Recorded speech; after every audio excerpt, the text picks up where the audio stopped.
Good afternoon doctor সালুকে। কি good afternoon. Please sorry, don't mind. আসলে যখনই কোনো নিরপরাধ লোকের খুন দেখি না, তখনই গুড আফটারনুন গুড মর্নিং এর উপর বিশ্বাসই চলে। তাই তো ডক্টর। ডক্টর কোনো পোক্ত প্রমাণ পেলেন? আপাতত এই ল্যাপটপের চার্জারটা তার, এটা দিয়েই শ্বাসরোধ করা হয়েছে এর। আর এর মৃত্যুর সময় হচ্ছে সকাল 9টা থেকে 9:30টার মধ্যে। আর হ্যাঁ, লাশের পাশে এই মোবাইলটা পাওয়া গেছে। হয়তো এটা আমাদের কোনো সাহায্য করবে। আর ওই বাকি প্রমাণগুলো যার ব্যাপারে ইন্সপেক্টর সমীর বলছিলেন? স্যার স্যার রোহনের ডায়েরি এই দেখুন, পুরোটাই পুড়ে গেছে, ছাই হয়ে গেছে। তবে এই ডায়েরিটার সঙ্গে অনেক ডকুমেন্টসও ছিল, সেগুলোও পুড়ে গেছে। বুঝতেই পারছি না যে ওই ডকুমেন্টস এমন কি ছিল। নিশ্চয়ই এর মধ্যে এমন কিছু ছিল যার জন্য ওই খুনি প্রবলেমে পড়তো, তাই প্রমাণ জ্বালিয়ে দিয়েছে আর এই রোহনকেও মেরে দিয়েছে। স্যার, হ্যাঁ, এই হার্ড ডিস্কটা আমি এখানেই পেয়েছিলাম, ক্রাইম সিনে। আমি এটা একজন কম্পিউটার এক্সপার্টকে দেখিয়েছি। পুরোপুরি নষ্ট হয়ে গেছে, ডেটা রিকভার করা সম্ভবই নয়। খুনি প্রত্যেকটা প্রমাণকে খারাপ করে দিয়েছে। কোনো ব্যাপার না, কোথাও না কোথাও কিছু না কিছু প্রমাণ নিশ্চয়ই পাবো। পুরবি, স্যার। এই রোহনের ব্যাকগ্রাউন্ড চেক করেছো? হ্যাঁ স্যার, পুরো নাম রোহন কুমার। এ পুনেতে থাকে, এখানে মুম্বাইতে চাকরি করছিল, একাই থাকতো। আর এখানেই এই বাড়ি থেকেই কাজ করছিল। কি কাজ কি করতো? গোয়েন্দা ছিল। বড় বড় কোম্পানিতে যে লাখ লাখ টাকা জালিয়াতি হয় সেগুলোর তদন্ত করতো। তাহলে তো অনেক শত্রুই আছে এই রোহনের। হ্যাঁ দয়া, আর ওই অনেকগুলো শত্রুর থেকে আসল খুনিটা কে সেটা হয়তো তোমাকে এইটা বলবে। কি এটা ডক্টর? এটা চুম্বক। চুম্বক? এর মধ্যে একজন দৌড়বীরের ছবিও আছে, কিন্তু এই চুম্বক রোহনের বডির মধ্যে কি করছিল? আমার মনে হচ্ছে হয়তো এটা খুনির হবে। ওর পকেটে ছিল, এদিক ওদিক করতে গিয়ে হয়তো এটা পড়ে গেছে। তাহলে তো এটা আঙুলের ছাপ থাকবে। না, একটাও নেই। একটাও নেই।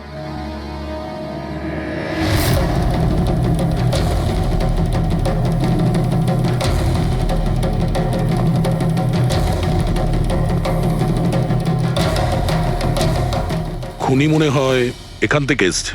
পুরবি, স্যার। এই রোহন এই মুহূর্তে কার জন্য কাজ করছিল? স্যার, ডিএনডি বিল্ডকম লিমিটেডের জন্য। BND Buildcom limited? এটা তো ইঞ্জিনিয়ারিং আর কনস্ট্রাকশনের 1 নম্বর কোম্পানি শহরের। হ্যাঁ স্যার, এই দেখুন, এই ভাঙা হার্ড ডিস্কটার উপরেও ওই কোম্পানিটারই স্টিকার লাগানো রয়েছে। আর মারা যাওয়ার ঠিক আগে এই রোহন এই কোম্পানির সিইও মিস্টার হিতেশের সাথে ভিডিও কলে ছিল। আর স্যার, এই লোকাল পুলিশ স্টেশনেই হিতেশই কমপ্লেন করেছিল।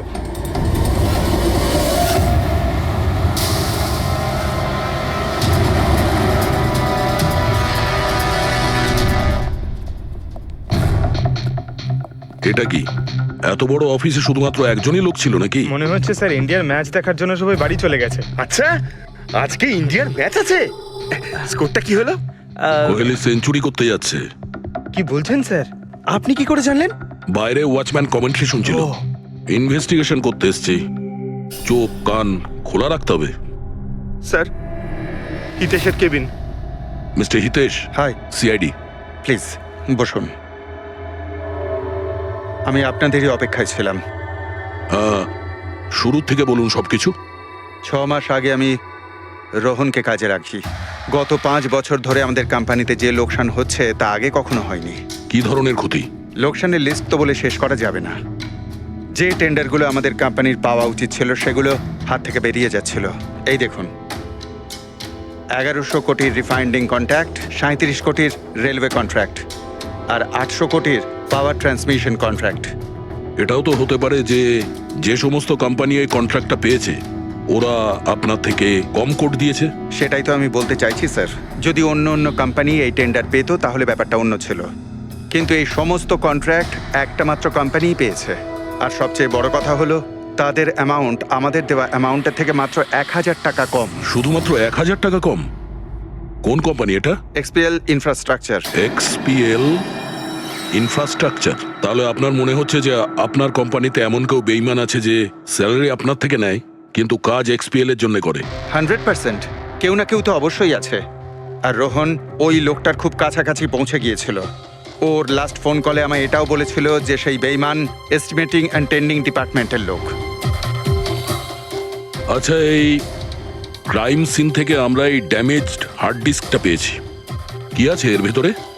স্যার, এটা আমাদের কোম্পানির গত 5 বছরের CCTV footage, call logs, emails, আমাদের কোম্পানিতে কত এমপ্লয়িজ আছে, সমস্ত ইনফরমেশন এতে ছিল। তাহলে এর কপি নিশ্চয় আছে আপনার কাছে? আগে হ্যাঁ, আছে। আমরা ওটা আমাদের সঙ্গে নিয়ে যাব। শিওর।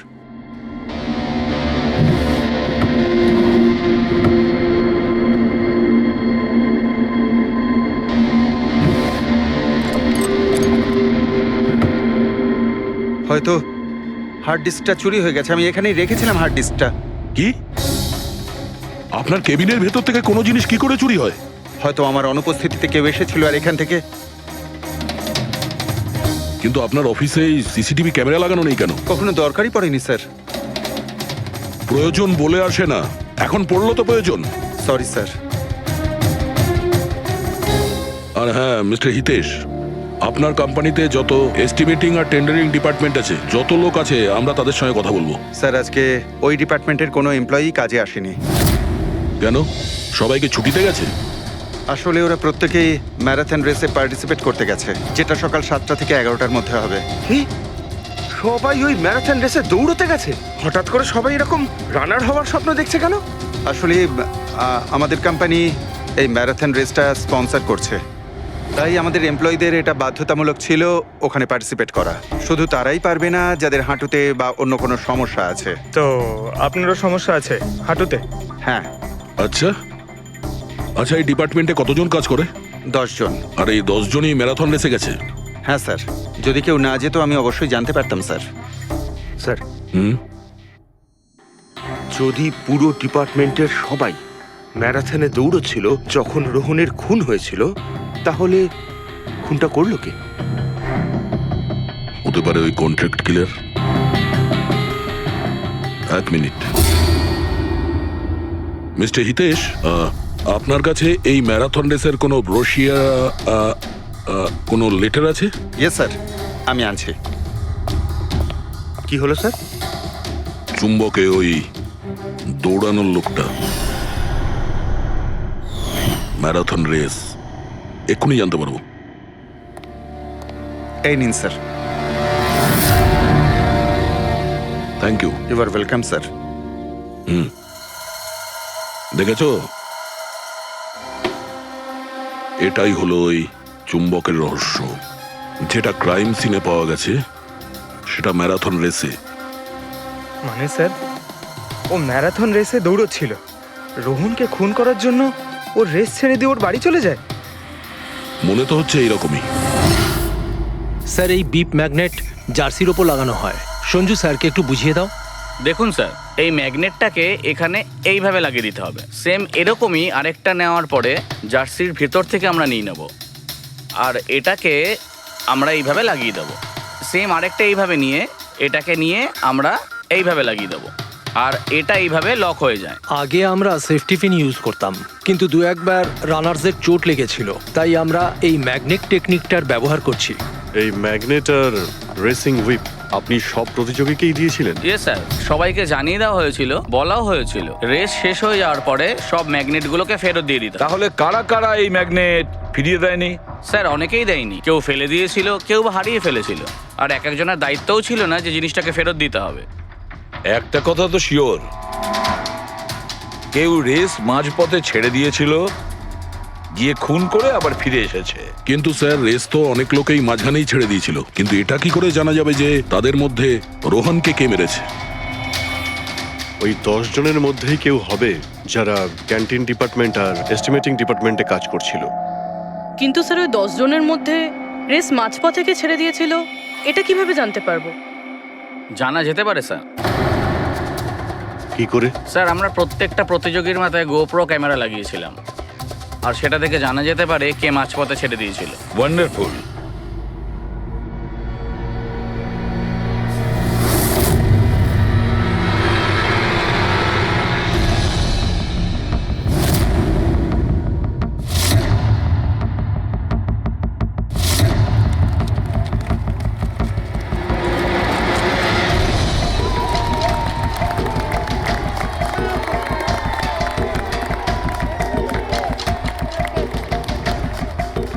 নবীন, এই রিশটা তোকেই জিততে হবে।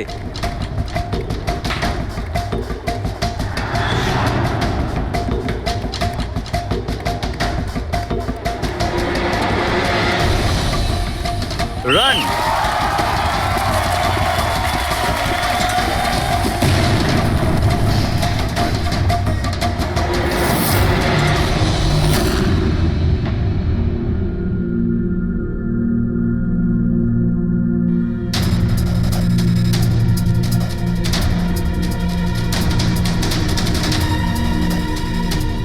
এই চারটে স্ক্রিন এগুলো ব্ল্যাঙ্ক কেন? জানি না স্যার, আমরা তো সব ক্যামেরা চালু করে এদের দিয়েছিলাম। হয়তো ভুল করে এই চারজন ক্যামেরা অফ করে ফেলেছিল। ভুল করে করেছে নাকি ইচ্ছে করে?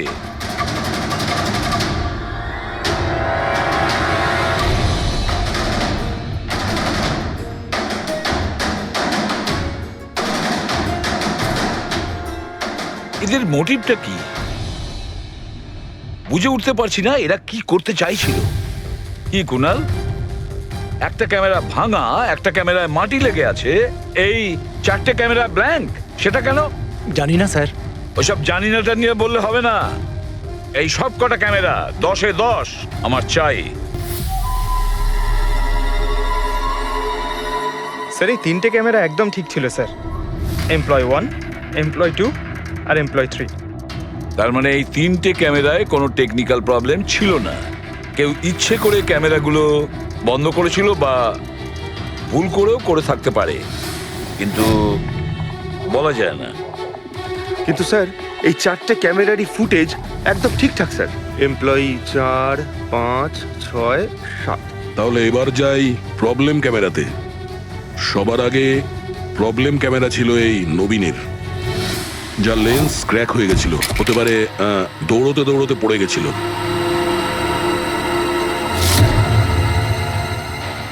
হ্যাঁ, আর স্যার, দ্বিতীয় প্রবলেমের ক্যামেরা মুক্তিরটা, যে রেসের মাঝখানে দাঁড়িয়ে নিজের জুতোর ফিতে বাজছিল। হ্যাঁ, তারপরে ফিতে বাঁধার পরে ওই হাতটাই নিজের লেন্সে লাগায় আর লেন্সে সমস্ত পিকচারটাই ঝাপসা হয়ে যায়। কিন্তু স্যার, এই মাটি ইচ্ছে করে লাগিয়েছে নাকি ভুল করে?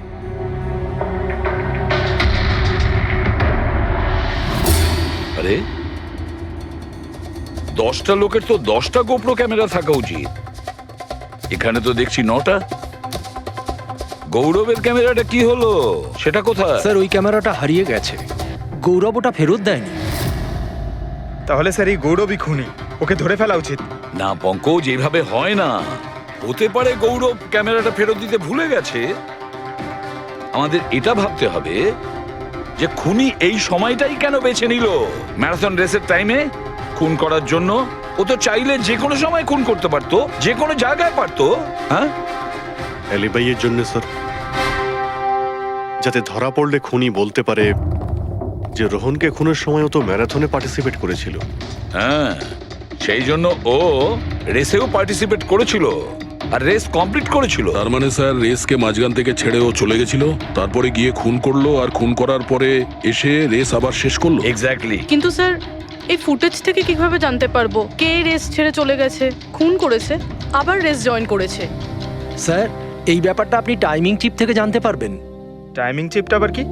আজকাল ম্যারাথন রেসে বিজেতা কে জানার জন্য RFIDর ব্যবহার করা হয়। RFID মানে রেডিও ফ্রিকোয়েন্সি আইডেন্টিফিকেশন। আগে হ্যাঁ। ও, এই টেকনিক থেকে একটা জিনিস জানা যেতে পারে যে একজন রানারের প্রত্যেকটা ল্যাব কমপ্লিট করতে কত সময় লেগেছে। RFID, radio frequency identification. Sir, এটাই হলো চিপ, আর এটা রেসের ম্যাট, আর এটাই RFID টেকনিকে চলে। দেখুন স্যার। ও, তার মানে রেস শুরু হতেই যখন কোনো রানার এটা ক্রস করে তখন এই টাইমিংটা ওই মুহূর্তে শুরু হয়ে যায়। একদম স্যার, অফিসের কার্ডের মতন স্যার। ঠিক আছে, এটা তো বুঝতে পারলাম, কিন্তু এটা কি জানতে পারা যাবে যে কেউ রেস মাঝপথে ছেড়ে দেয় আর পরে আবার এসে জয়েন করে? এরও উপায় আছে স্যার। স্যার, এই ম্যারাথন রেস 31 কিলোমিটারের হয়। এতে 4টে ভাগ, প্রথমটা 5, দ্বিতীয়টা 10, তৃতীয় 15, চতুর্থ 20। চতুর্থ পর্যায় থেকে ফিনিশিং লাইনের দূরত্ব কম করে 1 কিলোমিটার স্যার। তার মানে সব মিলিয়ে 6টা প্যাড, স্টার্টিং লাইনের প্রথম প্যাড আর ফিনিশিং লাইনের 6 নম্বর প্যাড, মাঝখানে 4টে থাকছে, 4টে ধাপ, 4টে প্যাড। যখন কোনো প্রতিযোগীর পা ওই প্যাডের মধ্যে পড়ে তখন আমরা বুঝতে পারি ওই রানার কত টাইমটা নিয়েছে। তাহলে কে রেস মাঝপথে ছেড়েছিল আর কে ছেড়ে যায়নি এটা জানা গেলে এটাও জানা যাবে যে একটা ধাপ থেকে আরেকটা ধাপে যাওয়ার সময় কোন রানারের সব থেকে বেশি সময় লেগেছিল। সবকটারই টাইমিংটা চেক করতে হবে। জানা তো যাবে সে কে যে মাঝপথে রেস ছেড়ে আবার জয়েন করেছে। পুরবি,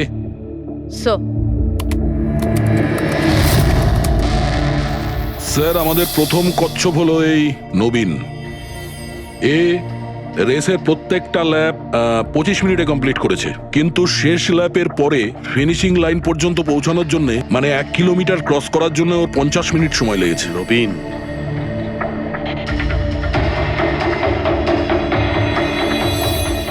আর স্যার এই মুক্তি, এর টাইম তো রেকর্ডই হয়নি। 15 থেকে 20 কিলোমিটারের মাঝের ধাপ। তাহলে এ হলো দ্বিতীয় সাসপেক্ট।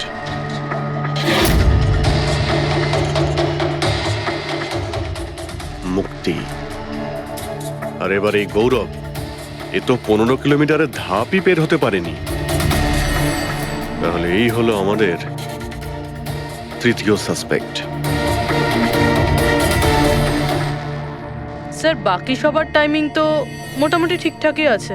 তার মানে এই খুন এই 3 জনের মধ্যেই কেউ করেছে, মুক্তি, নবীন আর গৌরবের মধ্যে।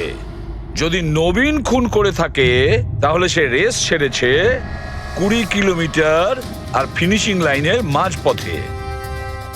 হেড্রিক, পঙ্কজ, বাইক নিয়ে যাও, এবার স্পিডে যাবে ওই রুটেই। আর খেয়াল করো যেখানে ওই 3 জন যেখানে রেস ছেড়েছে সেখান থেকে রোহনের বাড়ি কতটা দূরে আর কত সময় লাগবে।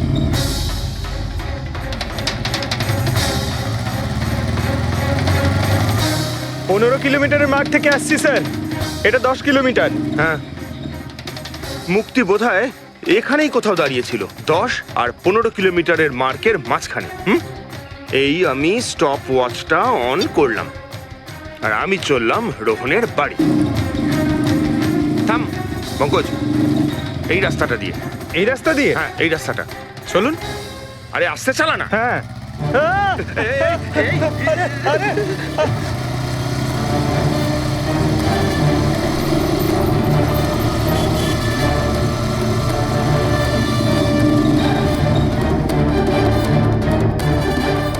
এই দেখুন রোহনের বাড়ি।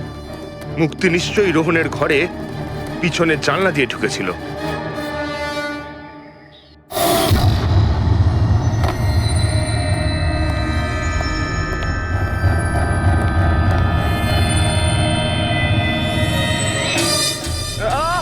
আরে অ্যাক্টিং করতে বলেছিলাম। থাম।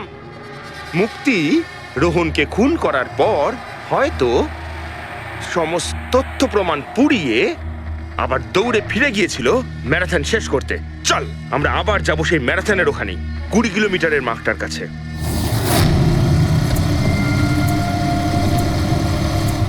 স্টপ ওয়াচের টাইম দেখে নিন স্যার। 26 মিনিট।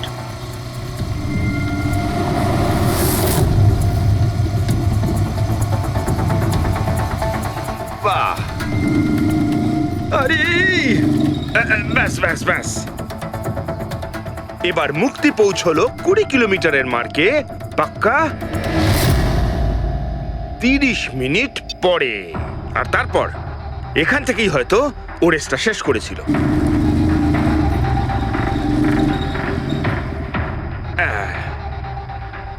এবার শোন, গৌরব যদি খুন করে থাকে তাহলে ও রেসটা এখানেই ছেড়েছিল, 10 আর 15 কিলোমিটার মার্কের মাঝামাঝি। এই আমি স্টপ ওয়াচ অন করলাম। এবার যাব আমরা রোহনের বাড়ি। চলো। চল।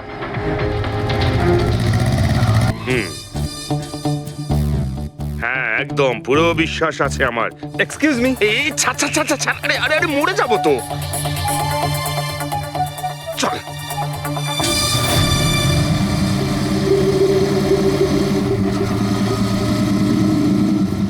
ব্যাস। একটু দাঁড়ান, আমি বুঝতে পেরেছি। আমি বলছি, এই গৌরব রোহনের বাড়ি থেকে 15 থেকে 20 কিলোমিটার দূরে রেসে আবার জয়েন করেছিল, তাই না? শাবাশ! হ্যাঁ। আমার সাথে থেকে থেকে তোরও তো বুদ্ধি খুলে গেছে। আর এই সব কিছু করতে গৌরবের টাইম লেগেছিল পুরো 27 মিনিট। এবার দেখা যাক নবীনের কত লেগেছিল। এবার যদি নবীন খুন করে থাকে তাহলে ও নিশ্চয়ই এখান থেকে গেছিল, যেখানে ও পড়ে গেছিল। এই আমি স্টপ ওয়াচ অন করলাম। এবার যাওয়া যাক রোহনের বাড়ি। চল চলুন স্যার। ওকে, পঙ্কজ, 3 জন রোহনের সাথে এরকমই কিছু করেছিল। ব্যাস, রোহনকে খুন করে নবীন এইখানে এসে পৌঁছেছিল ফিনিশিং লাইনের সামনে, যেখানে ও ক্যামেরাটা দ্বিতীয়বারের জন্য সরিয়েছিল। আর এই সব কিছু করতে ওর লেগেছিল হয়তো 48 মিনিট। স্যার হ্যাঁ, জানতে পেরেছি 3 জনের কত সময় লেগেছিল। আচ্ছা তাহলে বলো মুক্তির কত সময় লেগেছিল? মুক্তির লেগেছিল 30 মিনিট। আর টাইমিং চিপ অনুযায়ী 39 মিনিট লেট ছিল। আর গৌরব? গৌরবের 27 মিনিট। আরও ম্যারাথন রেস থেকে নিখোঁজ ছিল 24 মিনিটের জন্য। নবীনের লেগেছিল 48 মিনিট রোহনের বাড়ি গিয়ে ওকে খুন করে ফিরে আসতে। আর টাইমিং চিপ অনুযায়ী এই নবীন 50 মিনিট লেট ছিল। হ্যাঁ, আমাদের খুনি এই 3 জনের মধ্যেই কেউ হবে, নবীন, গৌরব আর মুক্তির মধ্যে। মিস্টার নবীন, একটা কথা বলুন। এই রেসে আপনি প্রত্যেকটা ল্যাপ 25 মিনিটে কমপ্লিট করেছেন, কিন্তু ফিনিশিং লাইনের আগে ওই 1 কিলোমিটার যেতে আপনার 50 মিনিট সময় লেগেছিল কেন? স্যার ওই 20 কিলোমিটার পুরো করার পর আমি নিচে পড়ে গেছিলাম। আর স্যার ওই আমার পায়ে চোট লেগেছিল আর ক্যামেরাটাও ভেঙে যায়। স্যার লাস্টের 1 কিলোমিটার আমি কতটা কষ্টে পুরো করেছি স্যার আমিই জানি সেটা। এই আঘাতটা কোথায় লেগেছে আপনার? স্যার এইখানে দেখুন স্যার। পট্টিটা খোলো। হ্যাঁ, এইটা।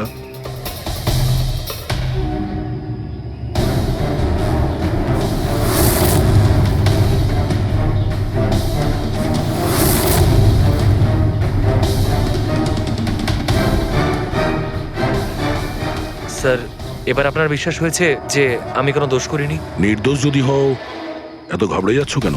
ঘাম হচ্ছে, অনেকটা নার্ভাস লাগছো তুমি। হ্যাঁ,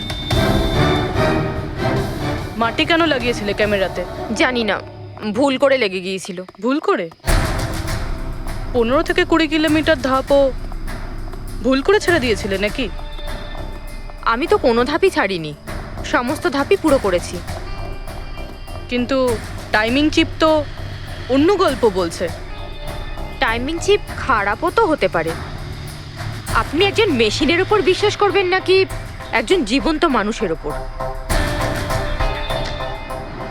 আচ্ছা, তোমার গোপ্রো ক্যামেরাটা কোথায় গেল? তুমি তো ওদের ওটা ফেরত দাওনি। ওটা তো হারিয়ে গেছে স্যার। হারিয়ে গেছে? কি করে হারিয়ে গেল ভাই?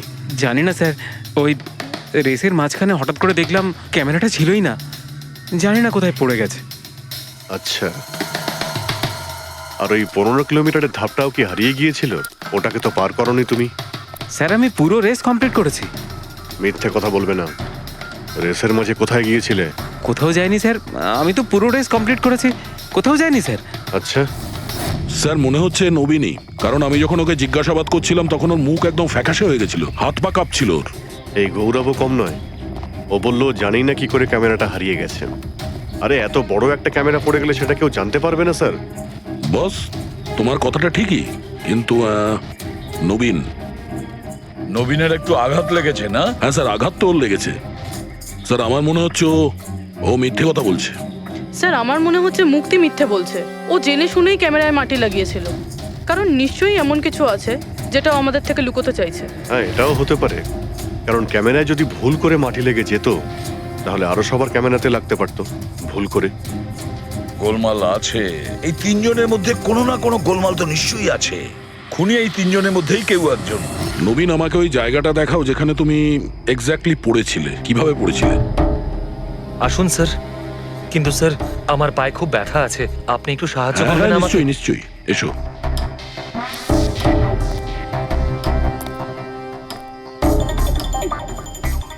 স্যার আমি এখনো বলছি আপনাকে, আপনি নিজের টাইম ওয়েস্ট করছেন। এমনটা যেন না হয় যে আসল খুনিই পালিয়ে যায়। সিআইডির হাত থেকে আজ পর্যন্ত কোনো খুনি না বেরিয়েছে না বেরোতে পারবে, নিশ্চিন্ত থাকো। হ্যাঁ, স্যার ওই যে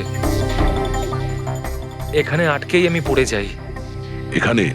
হ্যাঁ স্যার, স্যার পড়ে যেতেই আমার ক্যামেরাটাও ভেঙে যায়। আচ্ছা, তারপর আমি ক্যামেরাটা আবার লাগালাম, তারপর রেস স্টার্ট করলাম।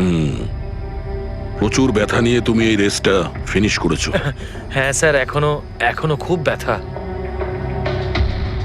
তুমি পড়েছিলে এইখানে, এই জায়গাটায়? হ্যাঁ স্যার, খুব ক্লান্ত হয়ে গেছিলাম তো, তাই খেয়াল করিনি আর পা আটকে নিচে পড়ে যাই। আচ্ছা, রেস ফিনিশ করার আগে তুমি দ্বিতীয়বার ওই ক্যামেরাটাকে সরিয়ে দিয়েছিলে কেন? আচ্ছা, ওটা তো স্যার খুব গরম লাগছিল তো, তাই মুখটা ধোয়ার জন্য আমি ক্যামেরাটা খুলে ফেলেছিলাম। কিন্তু কিছুক্ষণ পরেই আমি আবার ক্যামেরাটা লাগিয়ে নিই। রেস তো আমি তারপরেই কমপ্লিট করেছিলাম। হ্যাঁ ঠিক আছে, চলো। স্যার কিছু তো বলুন, আমরা যাচ্ছি কোথায় আসলে? তোমার হারিয়ে যাওয়া ক্যামেরা খুঁজতে। স্যার কিন্তু এত বড় জায়গাতে আমরা খুঁজবো কি করে ওই ক্যামেরাটা? প্রত্যেক ক্যামেরাতে একটা চিপ লাগানো আছে, আর এই ম্যাপ বলছে তোমার ক্যামেরা এইদিকেই আছে। চলে এসো। ম্যাম, আমি সত্যি কথাই বলছি। সত্যি তো এটাই, তুমি 10-15 কিলোমিটারের মাঝে রেস ছেড়ে দিয়েছিলে আর তারপরে রোহনকে মেরে দিয়ে এখানে চলে এলে, এই 20 কিলোমিটারের মার্কে চলে এলে। কারণ তুমি তো জানতে এখান থেকে তোমাকে কোনো খেলোয়াড় দেখতে পাবে না। সব খেলোয়াড়রা তো তখন পিছনে। সব মিথ্যে। আপনি আমার কথা বিশ্বাস কেন করছেন না?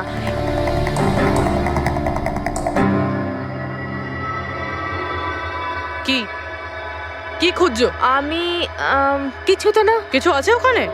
না, কিছু না। আচ্ছা, ওই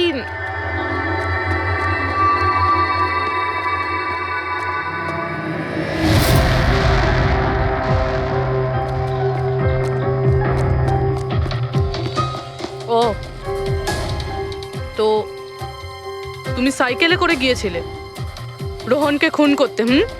আমি সত্যিই জানি না যে এই সাইকেলটা কার। তাই এক্ষুনি সব জানা যাবে যখন তোমার আঙুলের ছাপ এই সাইকেলে পাওয়া যাবে। হ্যাঁ ম্যাম, প্লিজ। হ্যাঁ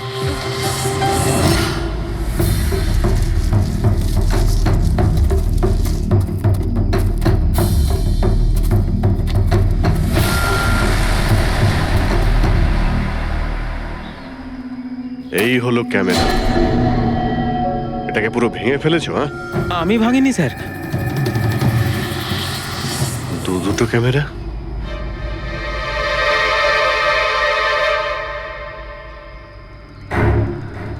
এই ক্যামেরাটা আবার কার? স্যার স্যার সরি, আমি আপনাকে মিথ্যে বলেছি স্যার, কিন্তু আমি আপনাকে সব সত্যি কথা বলে দিচ্ছি স্যার। বলো, তাহলে সত্যি বলার মুড হয়েছে তোমার? বলো। আসলে আমি এই জঙ্গলে না ড্রাগস নিতে এসেছিলাম, ওই গায়ের জোর বাড়ানোর ড্রাগস, যাতে আমার গায়ে শক্তি আসে আর আমি জোরে দৌড়ে এই রেসটা জিতে যেতে পারি। সেই জন্যই আমি ক্যামেরাটা ভেঙে দিয়েছিলাম। খুব ভালো মজা করো তুমি। জোরে দৌড়ানো ড্রাগ নিয়েছিলে ম্যারাথনে, যেখানে অনেকক্ষণ দৌড়তে হয় আস্তে আস্তে, সেখানে জোরে দৌড়ানো ড্রাগের দরকার ছিল। মজা করছো? হ্যাঁ, এটা কার ক্যামেরা? আমি জানি না স্যার। কোনো ব্যাপার না, সব জানতে পেরে যাব। আমি অপরাধ করেছি, কিন্তু ওটা নয় যেটা আপনি ভাবছেন। আমি রোহনকে মারিনি। আমার দোষ শুধু এটুকুই যে আমি রেসটা জেতার জন্য একটু চালাকি করেছিলাম। বুঝলাম না, কি করেছো তুমি? আমি জানতাম না যে টাইমিং চিপ প্রত্যেক ধাপে রানারের টাইম নোট করবে। আমি ভেবেছিলাম শুধু রেসের প্রথমে আর শেষে টাইম ক্যালকুলেট হবে, আর তাই 10 কিলোমিটার পর্যন্ত এসে ক্যামেরায় মাটি লাগিয়ে দিয়েছিলাম আর ওখান থেকে সাইকেল নিয়েছিলাম।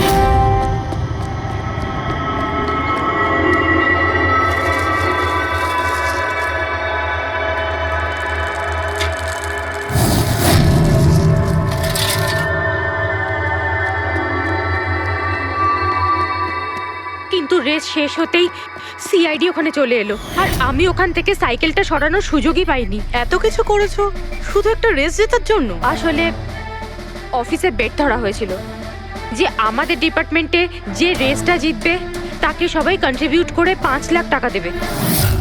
আমার টাকার খুব দরকার ছিল, তাই আমি এটা দীপ্তির ক্যামেরা। এই দুটো ক্যামেরা তোমরা কেন ভেঙেছিলে? স্যার আসলে আমরা এই রেসে এসেছিলাম যাতে একে অপরের সাথে সময় কাটাতে পারি, কিন্তু তারপরে খেয়াল হলো যে আমাদের প্রেমের কথাবার্তা সব ওই গোপ্রোতে রেকর্ড হচ্ছে। স্যার কখন থেকে ফলো করছে।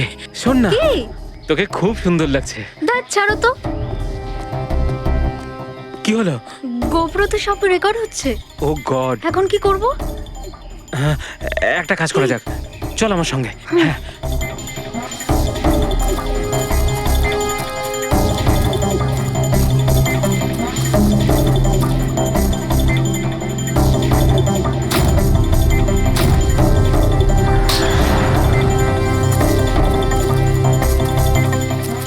আরে তোমরা তো অদ্ভুত কাজ করেছো। আরে এতে তো কোনো সাউন্ড রেকর্ডই হয় না, তোমরা তো বোকার মতো কাজ করেছিলে। হয়তো কে দুটো ক্যামেরা ভেঙে দিয়েছো। কি স্যার, এতে কিছু রেকর্ড হয়নি?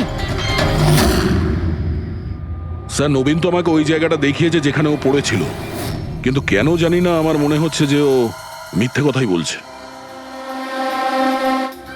আরে মুক্তি, স্যার মুক্তি বলেছে যে ও সাইকেলের ব্যবহার করেছে রেস জেতার জন্য। স্যার হতে পারে ও মিথ্যে কথা বলছে, আর রোহনকে খুন ওই করেছে।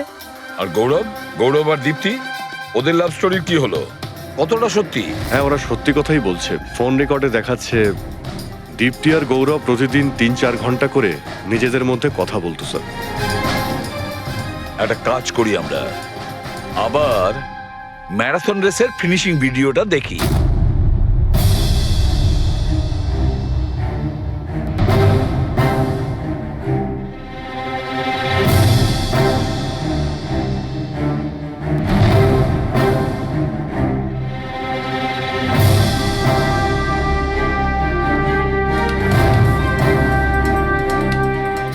তার মানে গৌরবের ঠিক পরেই এই দীপ্তি ঢুকেছিল। দুজনে একসঙ্গেই ছিল। মনে হচ্ছে স্যার দুজনেই এই কাণ্ড করেছে। এক মিনিট অভিজিৎ, দয়া, এই ফুটেজটা দেখো। এই হলো সেই খুনি।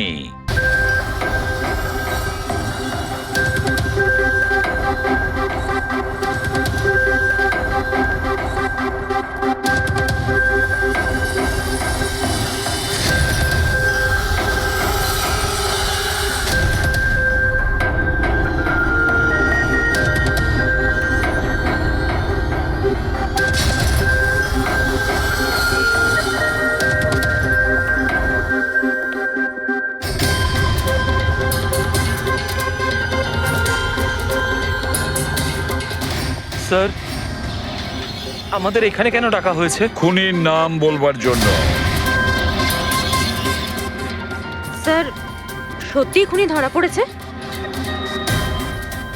তাহলে বলুন না স্যার, কে খুনি? আরে বলবো, একটু ধৈর্য ধরো। মুক্তি, 5 লাখ টাকার জন্য তুমি বেইমানি করেছো। 5 লাখ টাকার জন্য। আর গৌরব, তুমি তো তোমার ভালোবাসা লুকোনোর জন্য বেইমানি করেছো। আর নবীন, তুমি চলো, তোমাকে আবার দেখাচ্ছি, রেসের একটা পার্ট দেখাচ্ছি। খুব ভালো করে দেখো আর বলো কোথায় ভুল আছে, বলো।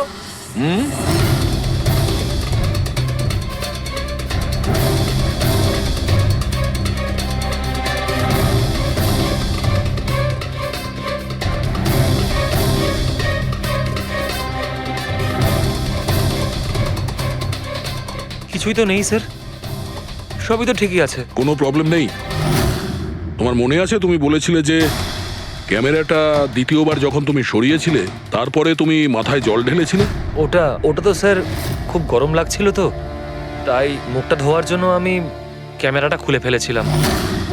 মিথ্যে বলেছিলে তুমি, নিজের মাথায় জল ঢেলেছিলে। অথচ যখন ফিনিশিং লাইনে পৌঁছলে তখন তো তোমার ভেজা অবস্থায় থাকার কথা ছিল। কিন্তু এই ফুটেজে আমরা কি দেখতে পাচ্ছি? তুমি শুকনো অবস্থায় দৌড়চ্ছ। হয়তো জল শুকিয়ে গেছিল। বর্ষাকালে অত তাড়াতাড়ি জল শুকিয়ে গেল, অদ্ভুত ব্যাপার। তাহলে নবীন, তোমাকে আরো একটা ফুটেজ দেখাই, এই গল্পের শেষ অংশ। বলো, এটা দেখে তোমার কি মনে হচ্ছে?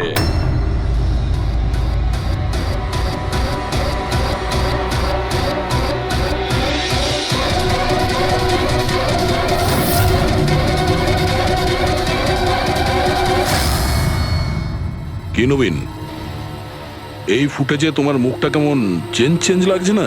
হ্যাঁ, অন্যরকম তো দেখাবেই, কারণ এই মুখটা নবীনের নয়, ওর ভাই প্রবীণের।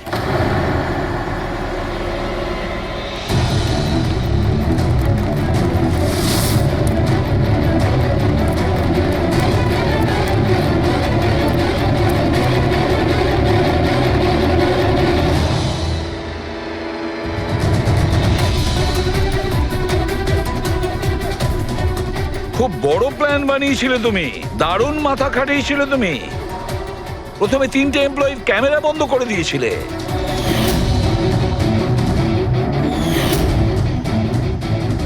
আর তারপরে নিজের গোপ্রো ক্যামেরা নিচে ফেলে দিয়েছিলে যাতে লেন্সটা ভেঙে যায়। আর তারপর নবীন নিজের ক্যামেরাটাকে খুলে পরিয়ে দিল নিজের ভাইকে, মানে প্রবীণকে।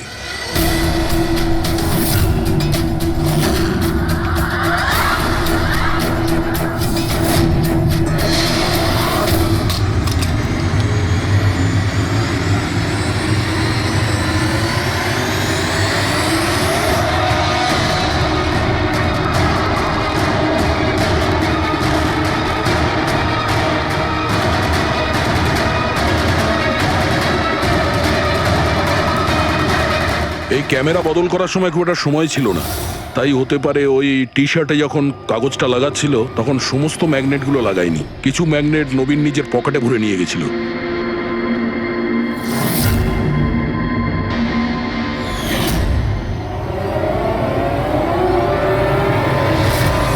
নবীন রেস ছেড়ে বেরিয়ে যায় রেইনকোট পরে, আর পৌঁছে যায় রোহনকে খুন করার জন্য।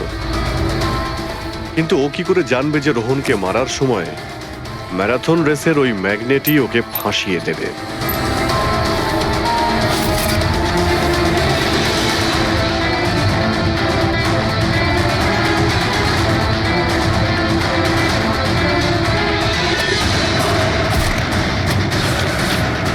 তারপর তুমি পুরো প্রমাণ নষ্ট করলে আর আবার এসে রেসে জয়েন করলে।